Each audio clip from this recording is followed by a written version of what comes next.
ಎಲ್ಲರಿಗೂ ನಮಸ್ಕಾರ. ಯಂತ್ರೋದ್ಧಾರಕ ಹನುಮಾನ್ ಸ್ತೋತ್ರ.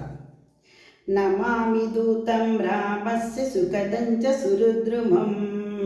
ಶ್ರೀಮಾರುತಾತ್ಮಸಂಭೂತಾಂ ವಿದ್ಯುತ್ಕಾಂಚನ ಸನ್ನಿಭಂ ಪೀನವೃತ್ತಂ ಮಹಾಬಾಹುಂ ಸರ್ವಶತ್ರುನಿವಾರಣಂ ರಾಮಪ್ರಿಯತಮಂ ದೇವಂ ಭಕ್ತಾಭೀಷ್ಟಪ್ರದಾಯಕಂ ನಾನಾರತ್ನಸಮಾಯುಕ್ತಂ ಕುಂಡಲಾದಿವಿರಾಜಿತಂ ದ್ವಾಂತ್ರಿಂಶಲ್ಲಕ್ಷಣೋಪೇतं ಸ್ವರ್ಣಪೀಠವಿರಾಜಿतं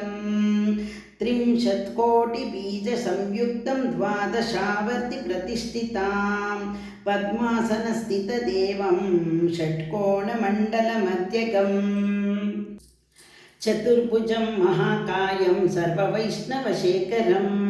गदाभयकरं हस्तो हृदिस्थो सुकृताञ्जलिं हंसमन्त्रप्रवक्तारं सर्वजीविनियामुकं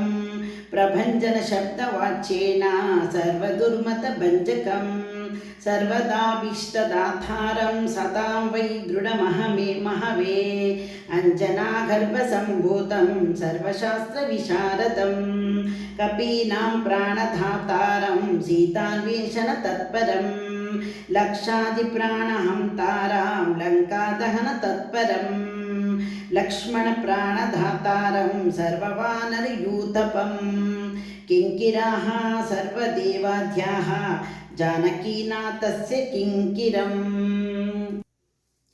वासिनं चक्रतीर्थस्य दक्षिणस्थगिरौ सदा तुङ्गाम्बोधितरङ्गस्य वातेन परिशोभिते नानादेशगतैः सद्भिः सेव्यमानं नैपोत्तमैः धूपदीपादिनैवेद्यैः पञ्चकाढ्यैश्च शक्तितः भजामि श्रीहनुमन्तं हेमकान्तिसमप्रभं व्यासतीर्थयुतीन्द्रेण पूजितं च विधानताः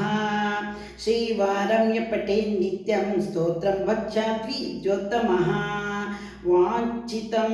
लभतेऽभीष्टं षण्मासाभ्यन्तरे खलु पुत्रार्ति लभते पुत्रं यशोर्ति लभते यशः विद्यार्थी लभते विद्यां धनार्थी लभते धनं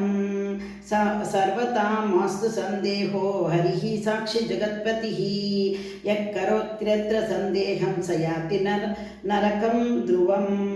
यन्त्रोद्धारकस्तोत्रं षोडशश्लोकसंयुतं श्रवणं कीर्तनं वा सर्वपापैः प्रमुच्यते